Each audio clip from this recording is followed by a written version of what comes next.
On this week's episode of the Say What You Like Sports Podcast, I will be discussing all the good, the bad, and the ugly quarterback contracts currently in the NFL. All the way up from Russell Wilson down to Dak Prescott.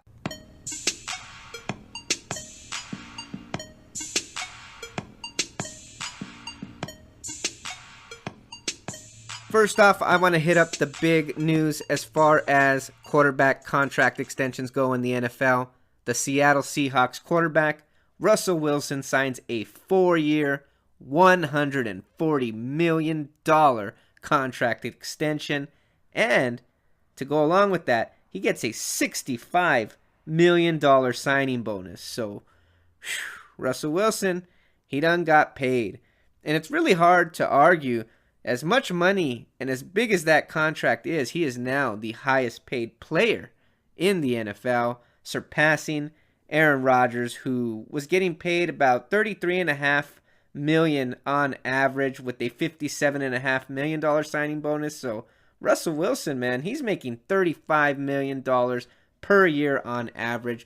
Hey, he got paid. Like I said, though, it's hard to argue that Russell Wilson was overpaid. Russell Wilson is one of those few players in the NFL that can boast just ultimately one of the most impressive resumes in the NFL. 6 playoff appearances in 7 years, 2 Super Bowl appearances, and the almighty, the biggest trophy of them all, 1 Super Bowl ring, 1 Super Bowl victory. And yeah, I know, everybody's going to point to the Legion of Boom got him that ring. You know, he was just a bus driver. And some of that may be true to an extent. It's not completely black or white. There's a whole lot of gray in that.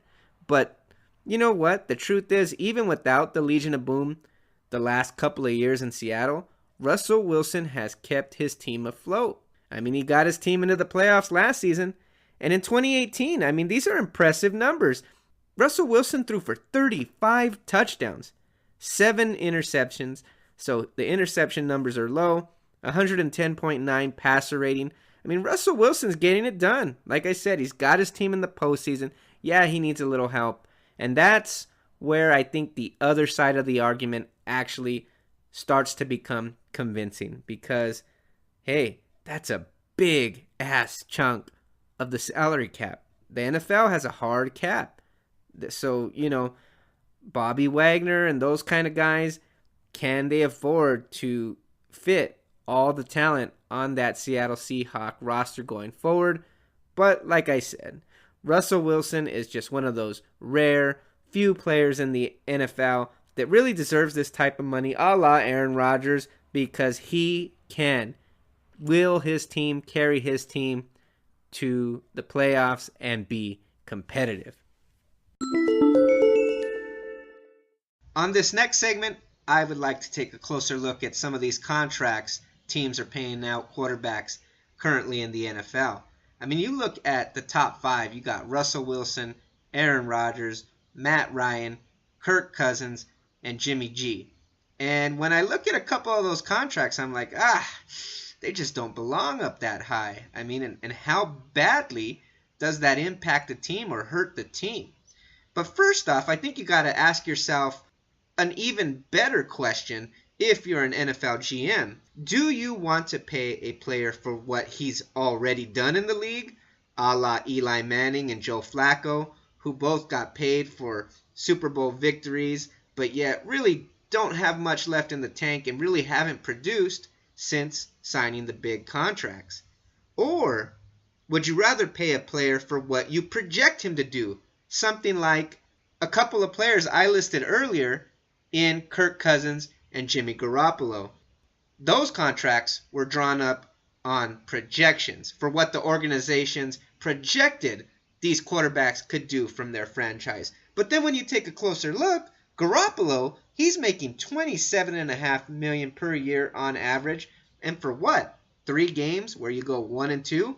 You throw for 700 yards or so? I mean, to me, that's just not deserving of a top 5 contract in the NFL per year. But again, the 49ers, it's not really hurting them. It's not like they're pressed for cap space or anything like that, but that might be part of your reason that you're drafting number 2. Decisions such as these.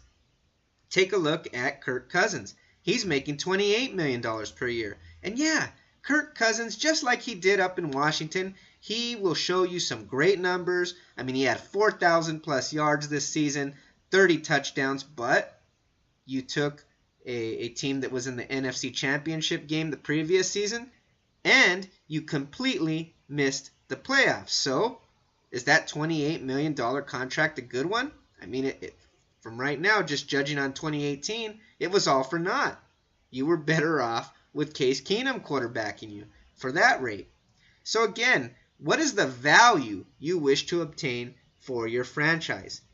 I think instead of paying a player for what he's already done or paying a player for what you project him to do, I'm going to choose option C. I think if I was an NFL GM, I would want to pay my quarterback based on how valuable I believe him to be for my franchise.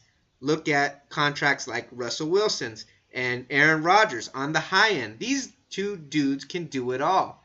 They got legs, they got arms, they have championship pedigree, Super Bowl rings. They're accomplished, and they're consistently making their teams better. They're the type of quarterback that makes your team believe, hey, as long as we got this guy lining up under center, we have a chance to win the ball game. And for me, there's no bigger or greater value than that. Then you even have quarterbacks that are valuable, but more on the low end, a la an Andy Dalton or Ben Roethlisberger. I mean, they are producing at higher levels than their pay rate, at least compared to guys like Kirk Cousins, Jimmy Garoppolo, Derek Carr. I mean, Derek Carr's making, $25 million per season? And what are the Raiders doing? They're the laughing stock of the NFL. Now, I know there's a lot more to it than quarterback play. I know there's been injuries. But again, just something to look at when you're evaluating these contracts. You see a player like Andrew Luck, who signed a big contract a few years ago. He's making $24 million per season, right under 25, right under Derek Carr. And that's a great value now. Even though he's missed a couple of seasons, projecting going forward, man, that's a great deal for the Colts to be able to build around him. So again, you don't want to make the mistakes that other teams in the NFL are paying. You don't want to overpay for a player just because you believe another team would pay them that. You want to pay them because that's what you believe is the value for your team. You want to get value back for your money on the field. Just like you would want for any transaction you make at Walmart. You want to know whether you're paying high end or low end, am I going to get value when I take this home? And that's what a good GM should be asking themselves when they sign a quarterback. Will this player on this contract create value for my franchise?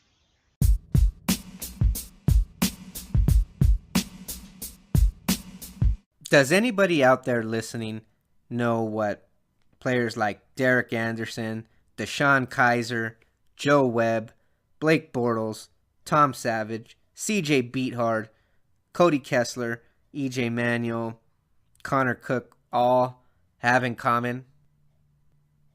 They all make more money than the starting quarterback for the Dallas Cowboys, Dak Prescott. And look, I have my reservations on the abilities of a player like Dak Prescott, but he's still a young quarterback. But there's a big argument within the fan base on whether you pay Dak or not to pay Dak. And at this point, Dak is all you got. You have to ride with Dak. And that's where the guaranteed money and the length of the contract really plays a factor. So I don't want to dive too much into that because I think that's something that just isn't easily resolved. But as far as something like what are you comfortable paying a player like Dak annually? When you look at it, Dak Prescott is only scheduled to make $680K for the upcoming 2019 NFL season. Now, Dak ends up making a little bit more because you get those playing time incentives that the NFL throws out, the NFL Players Association. But it's really ridiculous because a player like Mike White, the third string QB on the Cowboys, he only makes $10,000 less. He's making $670K. Cooper Rush isn't far behind, making $556K. So, look, Cowboys Nation, you cannot blame a player like Dak Prescott or his agent or his representation, whatever you want to call it, for wanting to get Dak paid. I am comfortable with the contract around anywhere from $25 to even $28 million per year. Again, depending on the guaranteed money, the signing bonus, and the length of the contract. But I'm comfortable with that. No, I don't believe Dak's proven enough to get paid on the level of an Aaron Rodgers or even a Russell Wilson. He's just not worth that kind of money. I don't feel that, at least not yet, he's not able to carry a team, put it on its back, and get them competing in the playoffs like Aaron Rodgers and Russell Wilson have been able to do for the most part these last few years in the NFL. Now, as far as Dak goes, though, people say, well, he should be able to take a hometown discount because, look, he's going to make all the money with all the commercials and all the sponsorships. That's what comes with the territory when you're the starting quarterback for the Dallas Cowboys.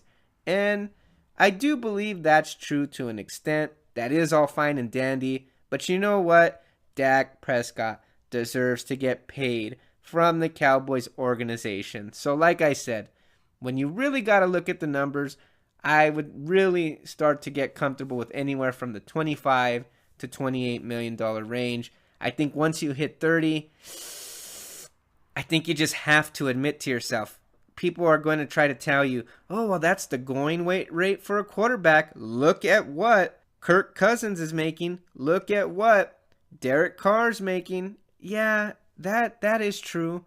But look at where those franchises are at. Kirk Cousins and the Minnesota Vikings, they fell flat on their face in 2018. Like I said, is that something that the Cowboys organization wants to do? Because, hey, that's the going rate. Just because your neighbor makes a mistake doesn't mean you have to make a mistake. We're trying to be better than the Minnesota Vikings. We're trying to be better than the San Francisco 49ers. We're trying to win a Super Bowl. Now, that's not Dak's problem. Dak shouldn't be the one trying to figure out how to fit under the cap. That's Stephen Jones and Jerry Jones' problem. But at the same time, Dak has to be understanding, and his representation has to be at least willing to work with the Jones family on structuring a contract that will be beneficial for all parties, and that includes us, the fans, because if you're a Dallas Cowboys fan, like I'm a Dallas Cowboys fan, your ass has been starved out of a Super Bowl title since the 90s. And that's something that's going to take all efforts on one side. It's not all on Dak. It's not all on Zeke. It's not all on DeMarcus Lawrence or the Hot Boys. It's not on anybody. It's on the organization as a whole. And I hope, as far as the quarterback extension for Dak Prescott that's soon to be in the works, I hope we can all come together and come to an agreement and go out there and start winning again.